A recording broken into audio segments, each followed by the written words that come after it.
Today's daily recap for BTG Beyond the Gates is for Friday, November the 7th, 2025. Well, not too much happened today. I'm going to talk about the minor little stuff. Martin, goes home. Well, oh, he talks to Kat, and boy, does he let her have it. I love the fact that he did let her have it. Kat, when he told her what it was about, how are you going to have a sexual conversation about your awakening and my teenage daughter is in earshot? And Kat was like, oh. And she goes, I did not know that Samantha had come back and was listening. He says, but why would you be having that conversation at a business meeting at all with Chelsea? And she goes, I'm sorry, but we then had a conversation with her on the importance of waiting and blah, blah, blah. And he goes, well, a lot of good it did. He goes, Martin, this is the 21st century. Don't think what anything that I said was the first time Samantha ever heard anything about sex. And he goes, yeah, but it's the first time she ever heard her aunt that she looks up to and respects talk about how it is now taking that relationship to the next level and blah, blah, blah. She goes, and she is not going, she's not going to act on it. He goes, okay, oh, she's not. Then why is it Smitty and I walked in on her about to have sex on the couch? And she goes, wait, what? So yeah, she wanted to take that relationship to the next level. She says, but how are you going to blame that on me? That she did it because she heard me talking about it. He looked at her, he goes, because she told us that. How do you think I knew the gist of what you were saying? And she goes, well, that is not what, I meant to happen. And I do apologize for that. She goes, just like when I caught Samantha in the studio with that boy, Nathan, I got him out of there and I had a stern talking to Samantha. And I told her, he goes, wait, you did what? You caught it. When? She goes, a few months ago, a month ago or so, right? And you didn't tell me? She said, I told her she had to tell you. And she did tell you, Martin. I'm trying to have some kind of trustful rapport with her so she knows she could talk to me, right? Not that I'm gonna run around and call her dad and, no, I told her she had to tell you and she did. He goes, well, what I'm saying, you are no example for her. She goes, oh, excuse brother, you better tread lightly what you're about to say. She says, I was a virgin until only about a month ago, in my mid 20s. Okay. I chose to save it for the right person that I'm in a relationship with. Okay. So you should hope Samantha waits as long as I did. So don't talk to me about not being an example. Well, no. Okay, I'm going to make sure. Bottom line, I have to keep Samantha safe, and it's my job to do so as her father. And she goes, and as her aunt, I love her. She goes, but look, let me tell you something. Your work environment is not one I want my daughter in. So she no longer works for you. And Samantha says, I mean, not Samantha, Kat says, Martin, you can't do that. She loves working for us and being our teen spokesmodel. He goes, I can, and I just did. And he walks away. Now, Nicole came by to bring some breakfast, to Samantha. Samantha comes down the stairs arguing with Tyrell. He took too long in the bathroom and he's got too much cologne on just because now, he's an item. He feels whatever. And so Smitty was like, hey, hey, hey, you two, come on now. Your grandmother's here and, whatever. And so Nicole says, what are you two up in arms about? Tyrell, this, that, and the other. And he goes, well, Samantha. And she goes, no, no, your grandmother doesn't want to hear that, Smitty said. She brought some breakfast and uh, she was like, they're ruining my life. They've taken my phone for a month. I can't talk to my friends. I can't do anything. And Nicole says, sweetie, a month is not all that long, and you will get through it. And I actually have, something that I think would help get you through it. I need your help on the charity. No, actually, she didn't say that to Samantha. She spoke to Smitty alone. Samantha went upstairs. Tyrell left. No, Tyrell was still there. He went upstairs. And Nicole was talking to Smitty first. She says, I think I have something that will give Samantha something to do. It's for a worthy cause and it'll give her some purpose. He said, what? She said, for Winterfest, I need help with the flyer design. I need marketing help. Samantha is good on the computer. And I think the job's perfect for her. And I also need her, to be on board with getting some really good candid shots of the event. And he goes, I think that sounds great. He says, I really think that is going to be perfect for Samantha. He says, but I got to talk it over with Martin first. We decided we were not going to make any unilateral decisions without talking to each other first. So she goes, I'm really proud of how you and Martin have really come together and are working together. He says, yeah, me too. I feel we're in a good place. So she's like, well, you know what? I've got to go. I'm going to go ahead and go. Got him to get to the hospital. So then with Samantha and Tyrell, actually, she may have told him that before Samantha and Tyrell got downstairs. And then they come down arguing and the whole 9 yards. And he goes, your grandmother doesn't want to hear this. And Nicole says, listen, sweetheart, the month isn't too long. And look, I bought you something nice to eat. And I actually have to go get to the hospital. So she goes, my dads are trying to, no, my pop is trying to ruin my life, grandmother, and Grandma Nicole, whatever she calls her.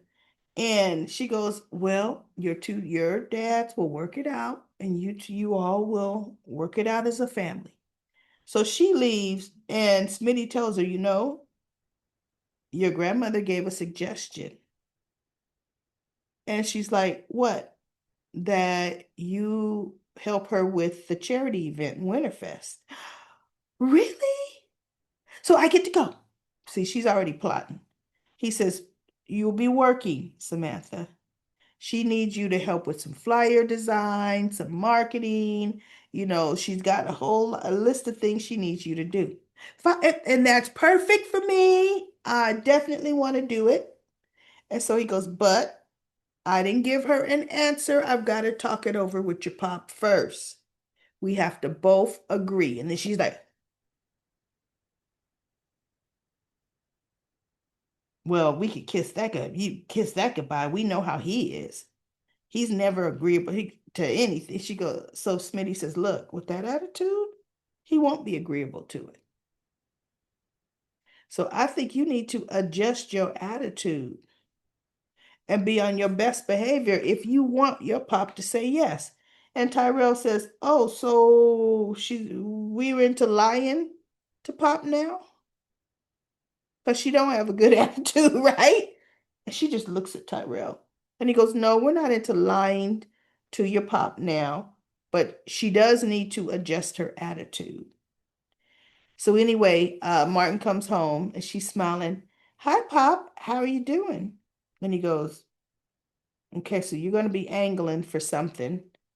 And no, you're not getting your phone back." "What do you mean angling for something?" She goes, "Because when I left this morning, you couldn't even say anything to me. And now you're smiling. Hi, Pop. How's your day?" "No, something's up."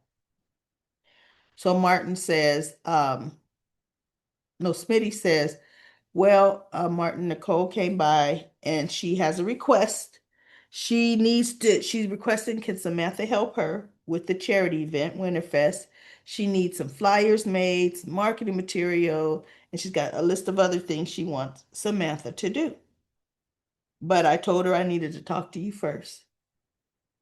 And so Samantha's like, I really would like to do it. It's for a good cause. And I mean, with my school and I've got time, I'll make time. And my work with Chelsea Cat, I could definitely help Grandma Nicole out as well. So Mark says, "Well, you sure will be able to, because you're gonna have a lot of time." And she says, "What do you mean?" He goes, "Oh, you no longer work for Chelsea Cat. I quit that job for you." Smitty looks at him. Tyrell looks at him, and Samantha goes, "You can't do that." He goes, "Oh, I can and I did. Your Aunt Cat is not the environment or the person that I want you around. She's not what do you say? She's not mindful enough or whatever, you know." And so she goes, "Yes, she is." She goes, "Really? So she sure didn't tell me that she caught you in the studio making out with Nathan." And she goes, "And I told you about that."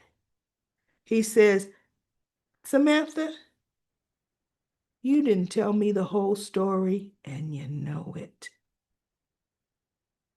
She goes, "I didn't tell you everything because this is how you always act. And I knew you would go yelling and being unreasonable to Aunt Cat when, I told her I was sorry and it would never happen again and blah, blah, blah."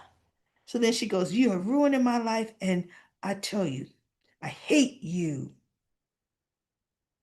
And Tyrell says, "Samantha, tell Pop you don't mean that." I definitely mean, I think she said, to H I will," right? And Martin says, "We don't speak like that in this house." She goes, "I hate you. I wished you had left me where you found me, because perhaps I would be happier wherever else I would have ended up." And he just looked, she goes storming out the door. Smitty looks at Martin. Martin looks at Smitty. And Tyrell says, "No, I'll go after her. She'll talk to me." So he goes out the door. So Martin, of course, I mean, I may have been a little harsh. And Smitty said, "Martin, what happened to us talking together and making decisions together, not making just unilateral decisions?" "I know, but I got caught up with just how callous she was and this." He goes, "But Martin, see, now you've gone too far. So do you really think she hates me?" He goes, "No, she doesn't hate you. But now we're going to have to figure out how we're going to work this through. I got to go find her." So Smitty said, "June has already texted me that some friends at the diner already text her that Samantha is there. She came in upset, and her brother came in soon after her." He goes, I never thought I'd say this, but thank God the kids reconnected with their mother. And so he goes, okay, I gotta go find her. And I gotta, he goes, no, no, no, no, you don't, Martin. Mm-mm. Right now, you need to let Samantha cool down. You need to let her and Tyrell work this out. And then when she comes home, because she will, then we'll talk to her. But we got to decide what we're going to do. Right? Mm-hmm. Just because you say she fired, no. Right? And so Kat goes talking to Nicole, storming in the office, saying, your son, I have never been so mad. The way he talked to me. And Nicole's looking up from the desk. Okay, what happened? He blames me for Samantha, him catching Samantha on the couch getting ready to have sex with that boy. And that is nothing that I would condone and this, that, and the other. And she goes, okay. Well, Martin was taken off guard when he heard Samantha talking about she got the idea from you, Kat. That is not what I mean, the idea I, meant for her to hear or have. I didn't mean for her to hear, Chelsea and I talking. And so Nicole says, well, I'm sure you didn't, but you had that conversation and she was around. She heard it. I know, but for Martin to say that I'm a bad influence on her, me, the person that waited well into her 20s to have sex, me. And she goes, I know, he's just upset. You and he have been upset at each other before. You'll work it out. So she says, well, I'm sure we will. But he says that Samantha cannot work for Chelsea Cat anymore. And Nicole says, ooh. He goes, and mom, she loves that. That's her dream. And for Martin to take it away just because he's mad at me, it's going to backfire on him. And I'm just afraid he might lose Samantha over this. And so she goes, you need to talk to him, mom. Nicole says, no, I'm going to stay out of this, honey, because I am not going to get in the middle of how Martin and Smitty parent their kids. It's not my place. So then it switches to outside by the nurse's station. There's some patient of Ted's that the insurance company didn't send the authorization that they were going to pay in time, and the surgery needed to be like in 5 minutes. And so, because Eva came running out saying, Ted, they still haven't sent that authorization. And he's like, oh no. And Shanice was saying, and look, if it's not done today, the OR can't be rescheduled for another, I think she said 4 weeks, another month, 4 or 5 weeks. He goes, my patient can't wait that long for the procedure. He goes, uh, Eva says, he goes, Shanice, can you buy me some time? You're a master at scheduling. Can you buy some time? And she goes, I can look. Let me look. And so Eva says, I'm going to call mama. I'm going to see if mama will pay for it. And Shanice says, that's a lot of money. And Ted says, yeah, that's a lot of money that Leslie probably won't pay. She goes, I'm gonna call mama because when mama's husband died, the insurance company did not pay everything they were supposed to pay. And mama and I were almost devastated by it. That was a hard time for us. Mama has the money. So I'm a call. So she calls, she's talking, and she's still talking to Leslie. And Ted comes back out and he's looking. He goes, any word if Dana says she's going to do it? She goes, yeah, your daughter's still over there talking to her. Now, in the meantime, oh, and Shani says, and I was able to push it back an hour. But look, now we're coming upon it. He's going to need to be prepped to get in there.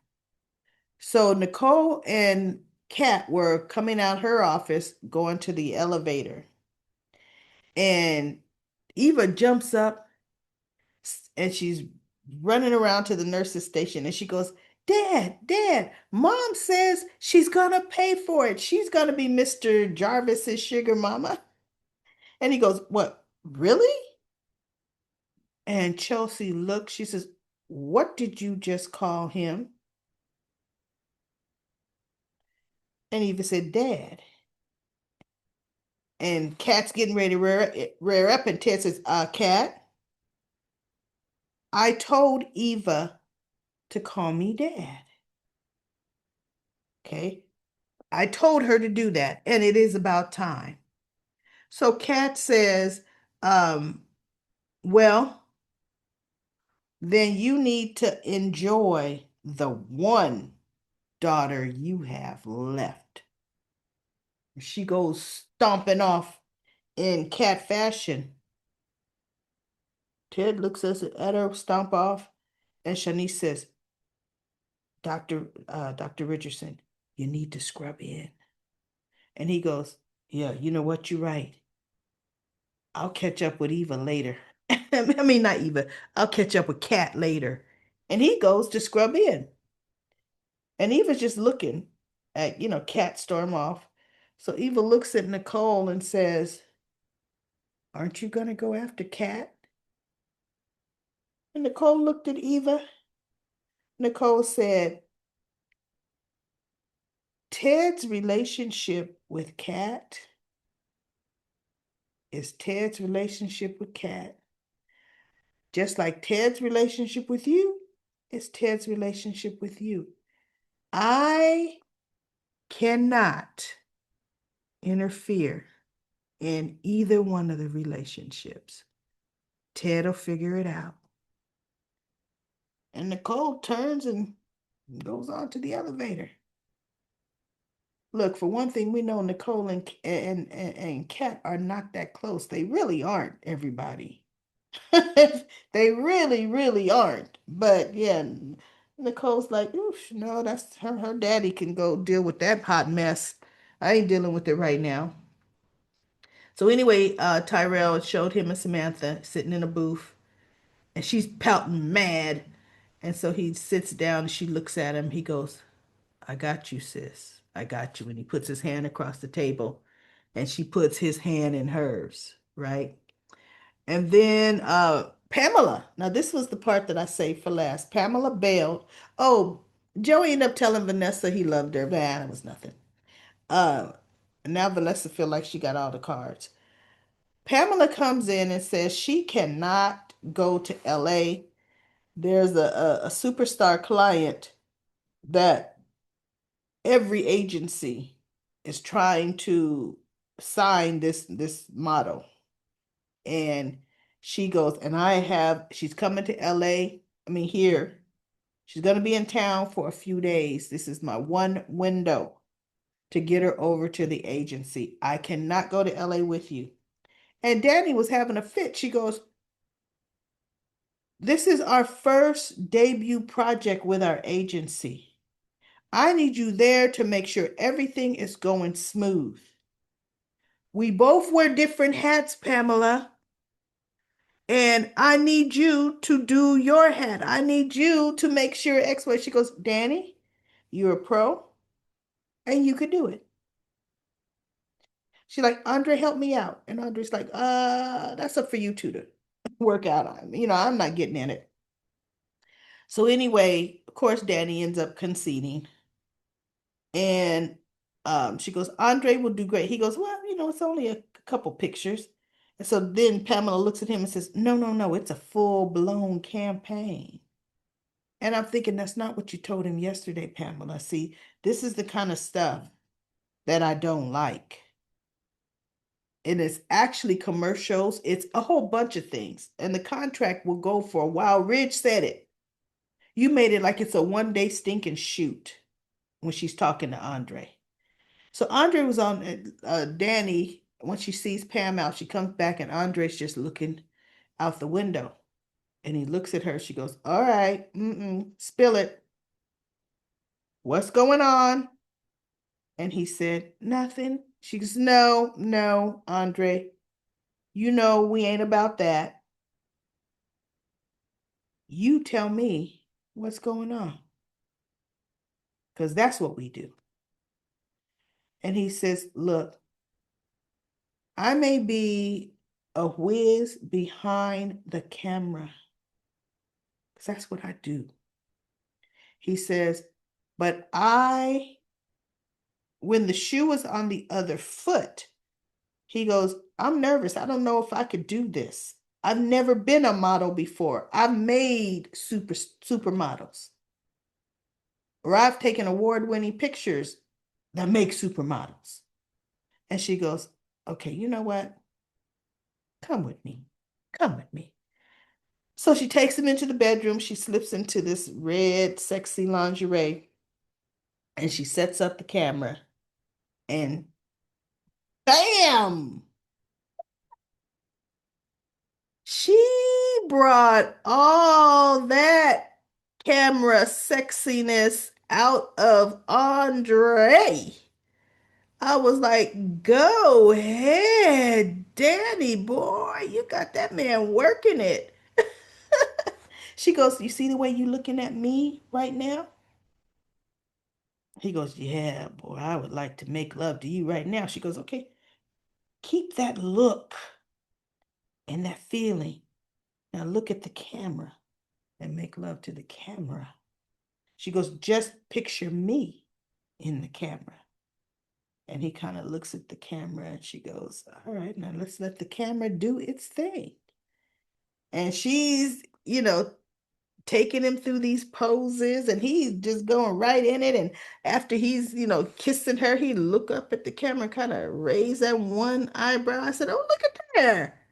Like, I got her. I'm like, Andre, you are going to be, watch, he's going to blow up. Them two as a couple are going to be hot, but watch, because Andre is hiding from someone international, because Pam says this could go global. And he was like, wait, what?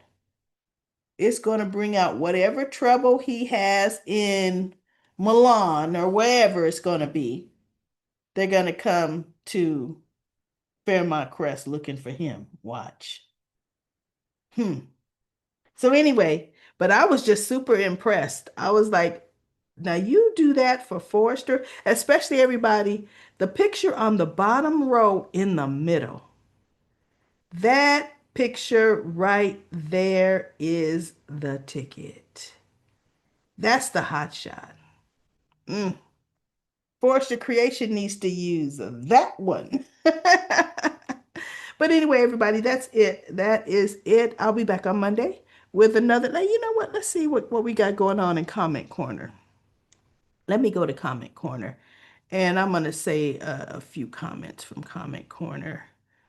Here we go. All right.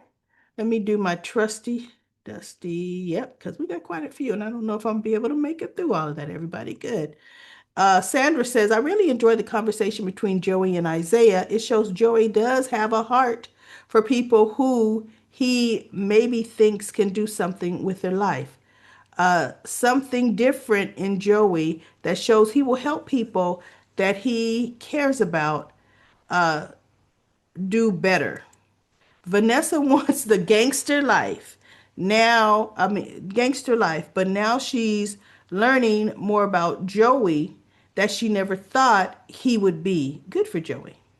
And then Black Purple Turquoise says, I'll read part of your paragraph there. Yay, 2BTG reviews on the same night. You're right, Miss Recap Lady. Your thumbnail says Ashley 100% did nothing to try but try to pity party, victimize herself, and whine in the direction of Andre. Loving of Andre's loving glances. acting like she always wanted him, and uh, now she thinks with the lying fisherman didn't, now that things with the lying fisherman didn't work.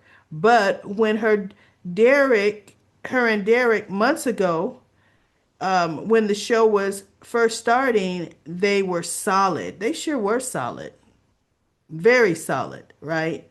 And she was commented in all in with him and devoted to him and loved him very much, or so she said back then. At that time, Anne was putting up a front. I guess she was, and she thought Andre was going to fall for that, and he sure didn't. I was so happy. Leah says, I'm glad Andre is going to give his relationship with Danny a shot. I hope he tells Danny about Ashley, right? And then Ronald says, I liked that Andre didn't look back when he left. And then Karen says, Naomi told Ashley that she didn't want a repeat of Haley. Ashley still contacted Andre. Wow. Um, well, no, because Naomi did say, look, you and Andre need to talk now and decide now before my mother gets any deeper into this. Period. There's no going to be no lies to her, right? And then young MRC says, had Derek not seen Ashley's many conversations with Andre and the way she looked at him while saying she wanted to marry Derek, and that she loved him, Derek probably would have been happy sharing his good news. They were both so dishonest, but I think her dishonesty about her true feelings influenced Derek to hide his progress. No, I agree, 100%. She's looking at Andre still with doughy eyes. And I know Derek and I are happy. And how are you and Ashley? And then when Derek would try to get, let's talk about a date. We need to book. She couldn't even know. What did why rush? Don't rush. Yeah. You waiting for Andre to come and say, oh, it's not going too good with Danny. Hermione says Andre is going to have to stop jumping up and running to Ashley every time she calls or texts him. That is so true. And then Patricia says Naomi doesn't want Andre and Danny together. That's why she's so comfortable hearing Andre Ashley escapades. When she said, but don't be like Haley, I thought she meant don't cheat around. Make sure Andre breaks up and comes clean. That is what she meant.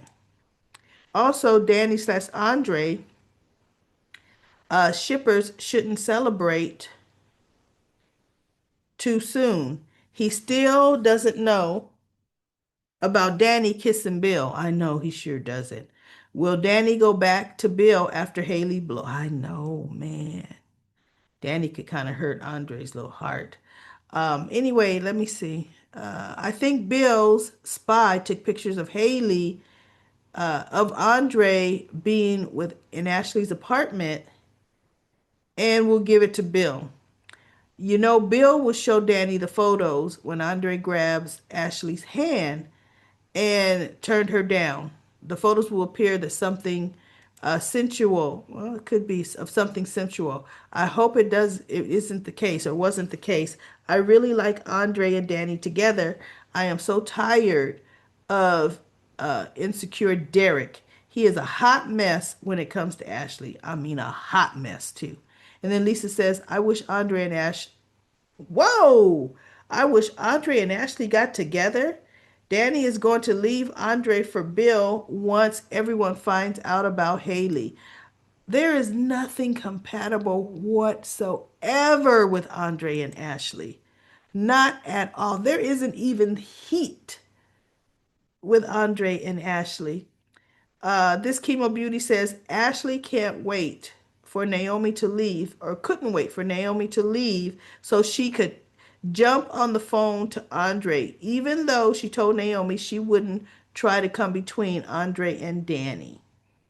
And then last comment, Cleo says Ashley told Naomi she wouldn't be another Haley, and then turned around and text Andre to come over and ask him if there could be another chance. but she's not Haley.